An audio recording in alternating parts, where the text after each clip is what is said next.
Don, welcome. And I'm coming to you from the beautiful metaverse and more specifically from beautiful Danville, Illinois. And it is winter here, although it's a lovely day, but hasn't always been lovely days in the last week. And as you can tell, I do have a little bit of hoarseness, so I apologize for that. But part of doing a daily broadcast is you get me whether I'm hoarse or not. Today, we're going to continue our discussion of the tarot and more specifically how to read tarot. And as always, if you want to take part in the chat, you can type your questions or comments directly into the chat room on whatever platform you happen to be watching on, and we can talk directly. But first, before we continue our conversation on tarot, I'm happy to point out that the Corellian Book of the Dead has arrived. It arrived last night, fairly late, so I have not yet gotten any package to send out. That's today's job. But if you have pre-ordered a copy, it will soon be on its way to you. And this is an examination of Corellian thoughts on the subject of death and the afterlife, of spirits and ghosts and poltergeists, reincarnation, funereal practices, and so forth. Um, it is a slightly smaller book than most of my lesson books and also priced appropriately. But that's because it's examining a single topic, and I'm looking to write a number of my next books on single topics rather than taking on 20 at once. Hello, Lynn in the chat room. It's good to see you. So watch for the announcement of the next book coming in the near future. And the new book is now here. And if you ordered your copy before we sent in this first order, you'll have it within a few days, hopefully by November 11th itself, which was our initial ETA.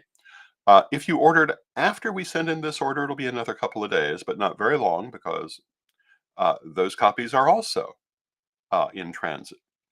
So we are moving forward, and if you're waiting for your copy, it's on the way.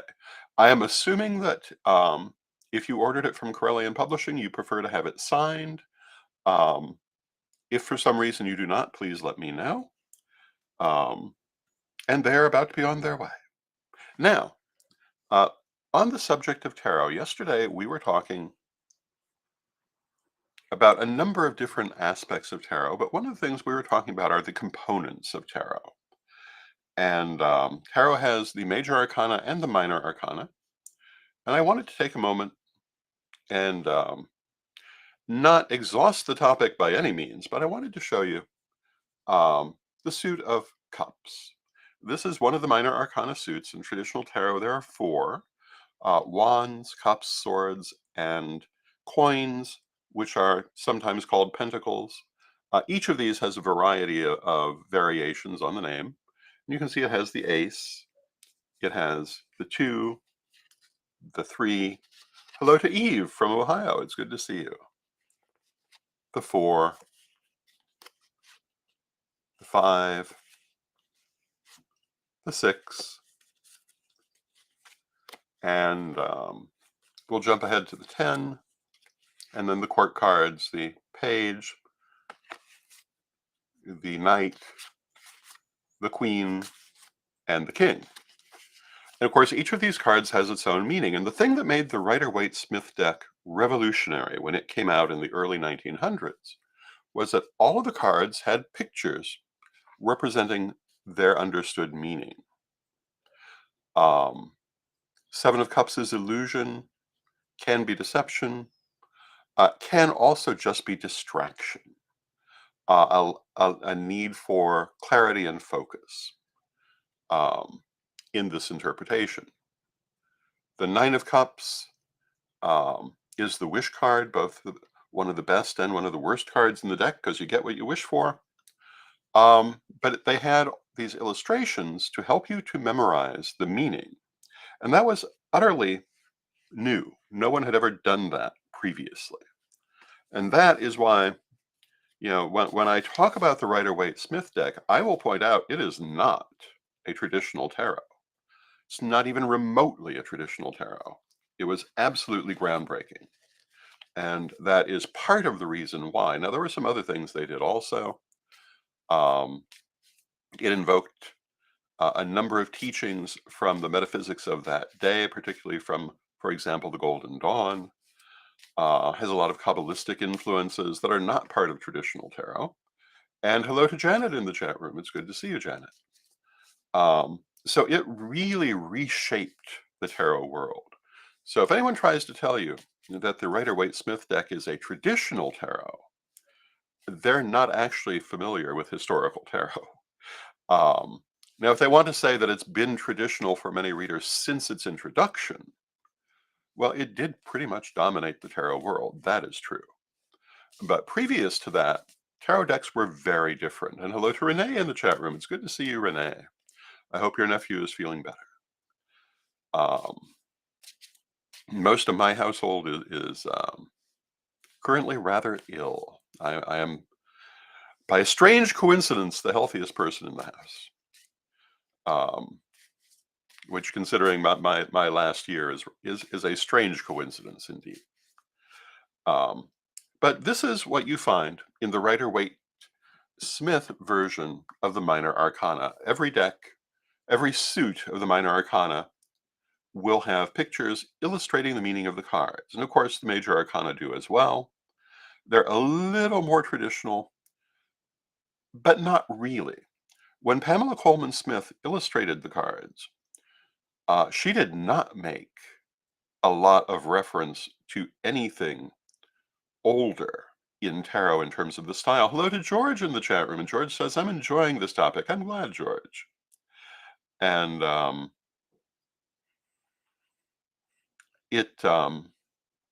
she brought a very early 20th century style to the artwork that she did. Very straightforward, very well suited to the kind of printing they were doing, and very typical of the art, more or less Art Nouveau aesthetic of the day. I don't know that we'd exactly call her work Art Nouveau, but it reflects certain qualities of that period. Certainly reflects um, the printed artwork of the time. Hello to Calvin from Raleigh. It's good to see you, Calvin. Um, and again, as we were saying yesterday, most subsequent tarot decks have tended to take their inspiration from the Rider-Waite-Smith. Now, the Tarot of Hecate, which I commonly use, does not in its artwork. Now, it does follow Rider-Waite-Smith in illustrating every card for the purpose of helping you to use those illustrations to understand the meaning of the card. Earlier tarot decks only had, for example, if it was the Six of Cups, it showed 6 cups. So the artwork didn't necessarily give you a lot of clue in those older tarot decks. One of the reasons for this, of course, is that originally tarot was done by hand. And it would have been far more expensive. And hello to Sir Edward in the chat room. It's good to see you, Sir Edward. Far more expensive to be doing individual pictures on all of those cards. And even when it moved to mass production, um, a lot of that for many centuries was still heavy handwork because, it's only in the modern world that this is done in any kind of electronic way. So this is why tarot developed as it developed in terms of its artwork.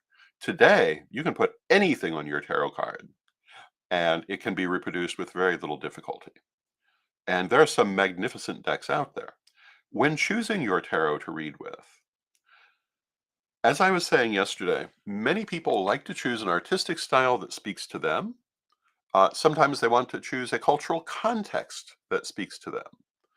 And there are tarot decks reflecting many different cultural contexts. And sometimes also, they just want to go with a plain old Rider-Waite-Smith because so many of the instructional books deal specifically with that deck. And what you choose is entirely up to you. But once you've chosen it, there are some things to know about reading. First thing to know about reading is that it should be a friendly process. A lot of people bring a lot of superstition to anything dealing with metaphysics. I am not a fan of that way of handling this. My message to you Um, is that if what you're doing is big and scary and oogie boogie, you're not doing it right. At least if we're talking about introductory metaphysics. Now, if you are a paranormal researcher slash ghostbuster, well, maybe that might be different. If you're doing goetic invocation, maybe that might be different. But if you're reading tarot cards, start in the low grass, and it really should not be in any way an unfriendly experience. Now, you do want to remember, practice leads to skill. When you do your first reading, if it doesn't seem that good, well, it's your first reading. What did you expect? If it is that good, congratulations. Keep working with it. If you do your reading and have to read the meanings out of the book, that's perfectly fine as long as you need to do that. There's nothing wrong with that. That's how you can learn. If you're one of those people who prefers to take your meanings directly from what the artwork makes you feel, that's fine too. There are many ways to do this. And I am not the person who's going to tell you that any one of them is what you must do. Now, I am going to tell you, again, that you should avoid the oogie boogie nonsense that some people will tell you. If you want to take your brand new tarot deck and put it under your pillow for 3 days and sleep on it, that's perfectly fine. It's a good way to bond with it, but it's not necessary. If you want to wrap it in a silk scarf and keep it in a wooden box, that's very picturesque. It's not necessary. Hello to Mary in the chat room. It's good to see you, Mary. Um, I have kept some of my tarot decks in baggies, just little Ziploc baggies, and they were perfectly good for reading with. Currently, I use cloth bags. My Hoi Polloi tarot stays in this bag. My tarot of Hecate stays in this bag that proudly tells you that I voted, although this was an election a while ago, but I try to vote in all of them. Exactly how that got there was entirely a matter of circumstance, but I'm quite happy to have it there. But what you put them in doesn't really matter. You'll meet people who have these tarot decks that'll only read under certain circumstances. They're very temperamental. I will tell you that has more to do with the reader than with the tarot deck. Um, I am a very straightforward, no nonsense type of reader, and every deck I work with has reacted in that same way to me. They've been very straightforward, and they have presented me with no difficulties.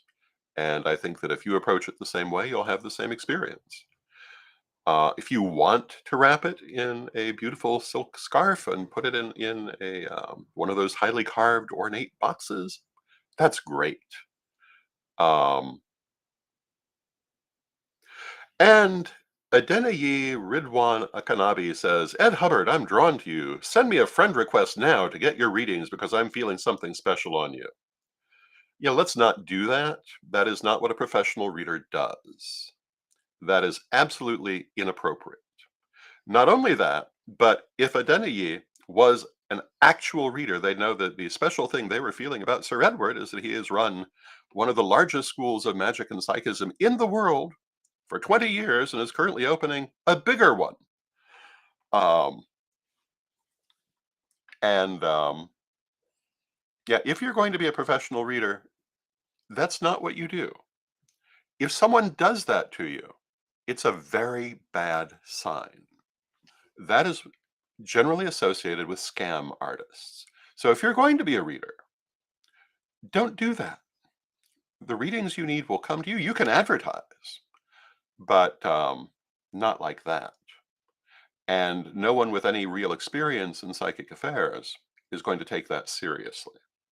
And this, while it might seem like a puerile little aside on my part, it's actually a vitally important message for professional readers.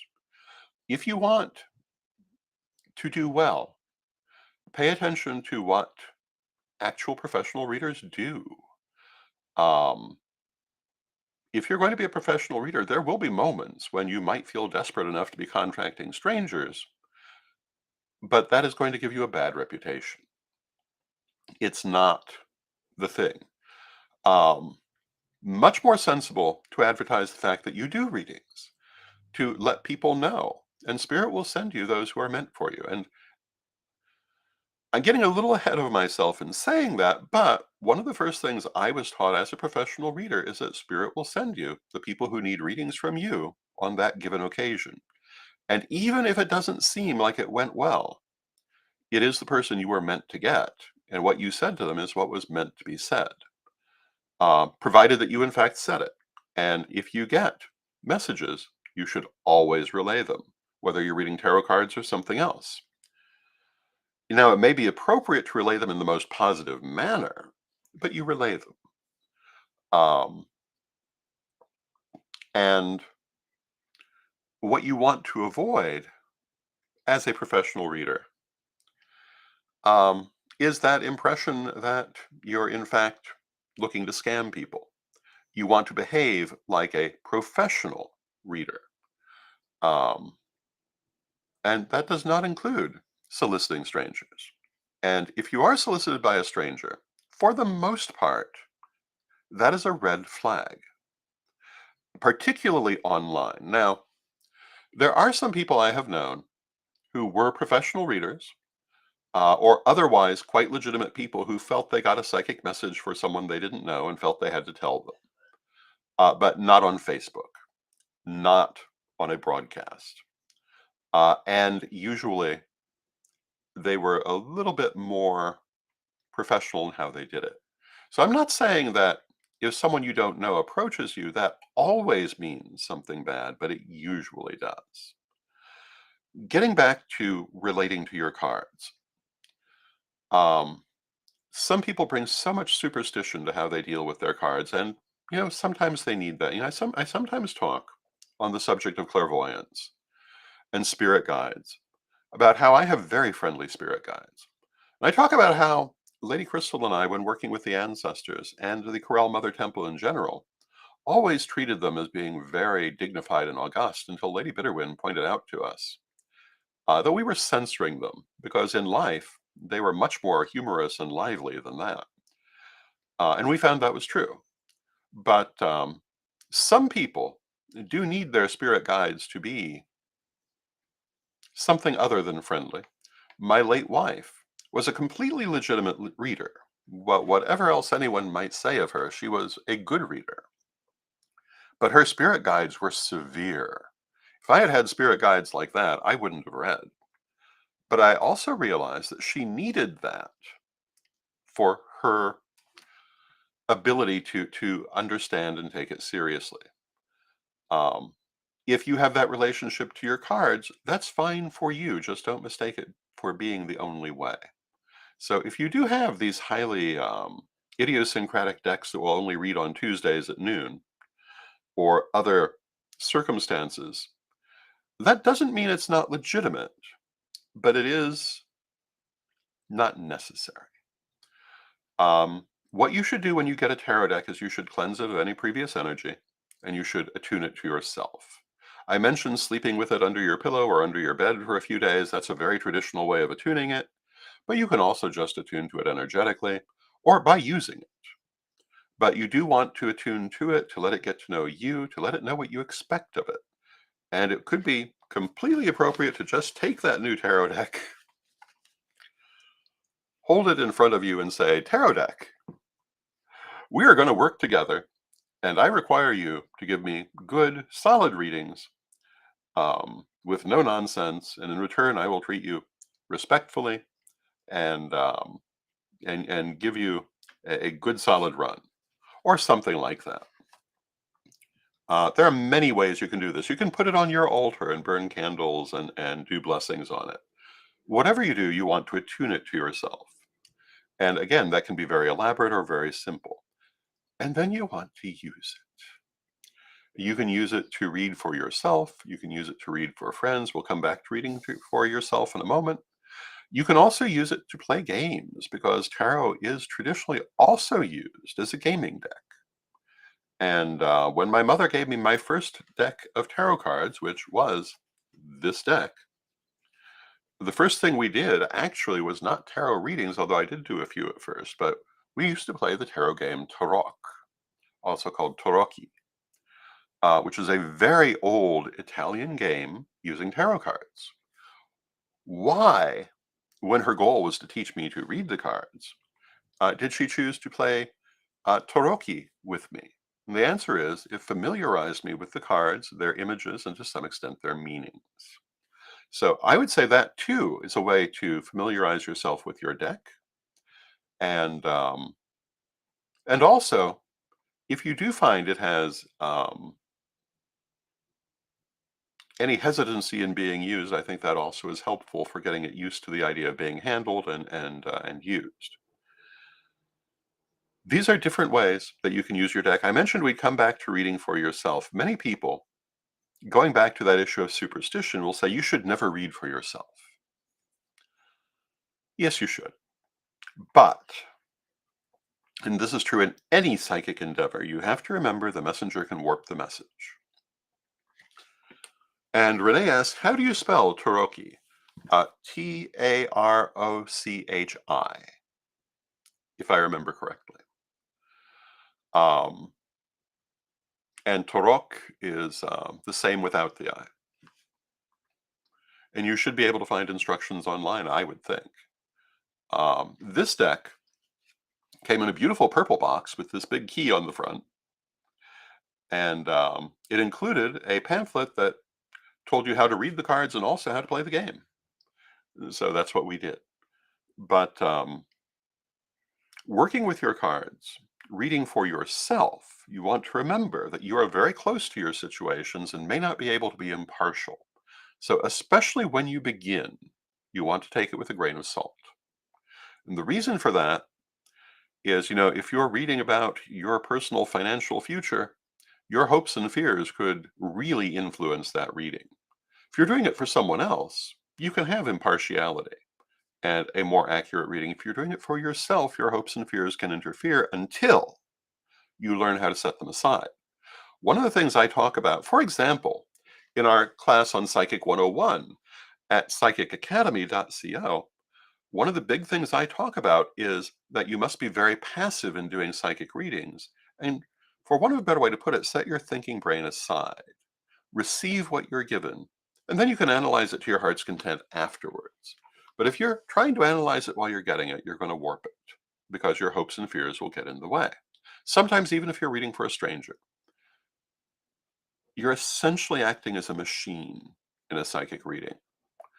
Your thinking mind, at least with something like this, with clairvoyance, with tarot, etc., for the most part, your thinking mind should not be involved in an active sense.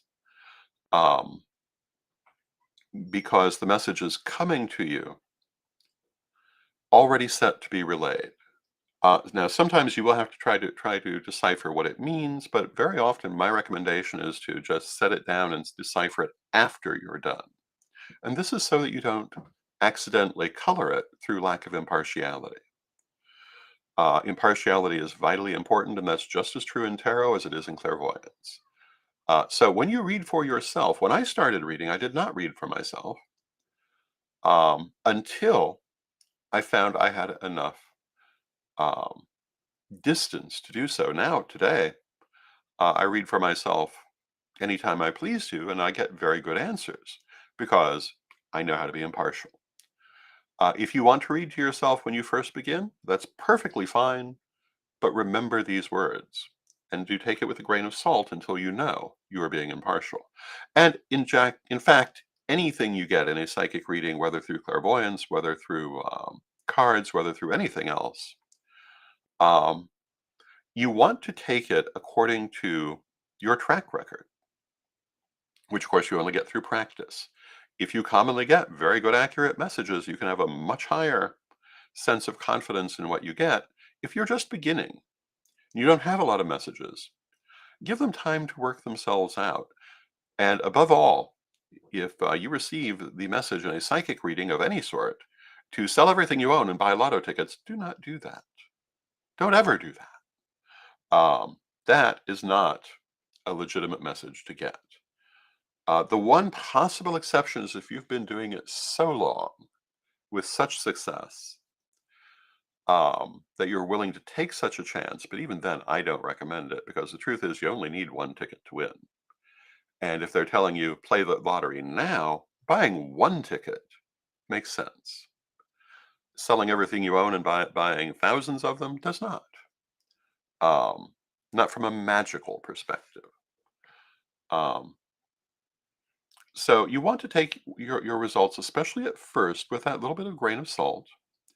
Um, if you get a highly dramatic message such as, "Oh, you're going to die in a car accident next week," don't say that to somebody. Um, that is, hello to Jason in the chat room. Good to see you, Jason. That's not what we do in this profession.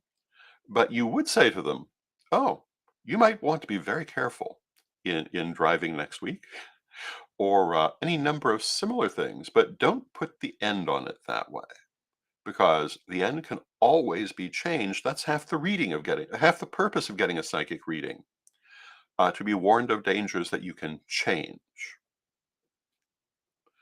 Um, so if you want to tell them, yeah, you might have some dangers ahead next week, and should take every precaution to avoid them, that is appropriate. Saying your car is going to blow up under you is not. Um, and one of the reasons I was told for that by my very good friend Novala Suter, who was one of the many very excellent readers I have known, is that a client, particularly a regular client who trusts you, if you tell them something like that, even if you're wrong, they may find a way to make it happen because they need it to happen to maintain their faith. So don't put that kind of thing on them, but do of course tell them that they should be careful. But don't tell them they cannot avoid a bad situation, because the truth is they always can. None of this is written in stone, and we live in a magical universe, and we can always change what lies ahead. Sometimes we're happier, sometimes we're less happy when we do that, but we can always do it. And it's one of the reasons why reading about death is one of the hardest things, in my opinion, that anyone will ask you. You'll get 14-year-olds asking you when they're going to die. I wouldn't even bother with that question, um, because it's not really something you're going to be able to get an accurate answer to. But what you might do is leave them with a long-term fear. But you might get people who are facing an illness. They want to know how they're going to do, and they might be asking about a close loved one who might even be obviously at the end of their life. But in my experience, the individual can change that right up until the moment that they cross over. They can't always change all the circumstances, but the idea that you can accurately get the moment of their death, I have seen go very badly for people. And the example I like to give is my mother and her cousin Gloria, who is really more of a sister. They did most things in life together. Um, as a general rule, my mother did it first, and then Gloria did it shortly afterwards. Occasionally, that reversed. Um, but when it came time for physical illness, Gloria became ill back in the 1960s with lung cancer, and she was not given a good prognosis. Um, and I am quite certain many psychic readers would have gotten um, the result that she would not live long with that prognosis. She lived for 20 years on one quarter of one lung because she was a determined woman and she was a magical person, and she made it happen. And when she died, it was not from lung cancer. My mother, on the other hand, remained in good health up until, what was it, the year after Gloria died. And then she was diagnosed with lung cancer, but given a very good prognosis. Um, I went to many of my friends in the psychic field to get readings who all said she's going to be just fine. Everything will be fine. Um, Within 3 months, she passed over. What they didn't realize, and wasn't exactly in quote the cards, was that she was ready to pass over. Um, it was ultimately her choice to do so, and she decided it was time. She did nothing physical to provoke this. She just was a magical person, and when she decided it was time, everything progressed at a rapid pace. And all those people who thought she was going to be just fine were wrong. My suggestion then is, if someone asks you about death, you can read it for them, but make sure they understand that it is not written in stone. And a lot depends on the higher self of that person and whether or not they're ready to go, because they can prolong it for a very long period of time or cut it short. They may not consciously know they did this. My mother was pretty conscious, but um, they can definitely do it. So, with that, I see we've come to the end of our half hour. These are the things that I want to say today about tarot. Tomorrow, we will continue with more about the actual physical reading of the cards. Now, we did start today by talking about the composition of the cards and how to interpret the symbols. Tomorrow, perhaps we'll draw some cards and get a little more into that. And once again, I want to remind you, the Corellian Book of the Dead is here. If you've ordered a copy in the first order, it will be to you maybe right on the 11th, certainly within a day or so. I am signing them and sending them out today. If you haven't ordered one yet and you want one, you can find it at CorellianPublishing.com, or, for that matter, at Amazon.com. Um, and if you order it from us, let me know you want it signed. I'm assuming people want it signed. Um, so maybe more appropriately, let me know if you don't. And we will get these to the people who are waiting for them just as fast as we can. And also, please remember to support my Patreon at revdonlewis.com. It is my primary source of income at this point. Um, I am legally considered completely disabled as far as going out and doing anything. So I rely heavily on my Patreon. It makes things like my doing this program possible. And it also carries a number of interesting features of its own, including some that are about to be introduced but haven't quite yet. But I intend to continue developing it and offer many interesting things. You can find out more about that at revdonlewis.com. And if you're interested in my teachings and other offerings, you can find out more at Pagan World TV and at Witch College. Um, and you can learn about that at witchstarter.com. And why witchstarter.com? Well, what is a witch college but a witch starter?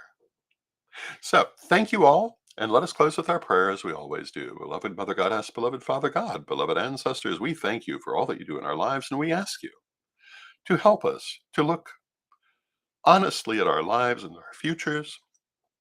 When we use our higher powers magically and psychically, let us do so with full awareness of what we are doing and clarity in what we are receiving, and help us to listen to your messages in life when they come. Beloved Mother Goddess, beloved Father God, beloved ancestors, we thank you with great love and thanks, and knowing you are always with us, but from respect, we thank you for your presence, and may you be blessed now and always.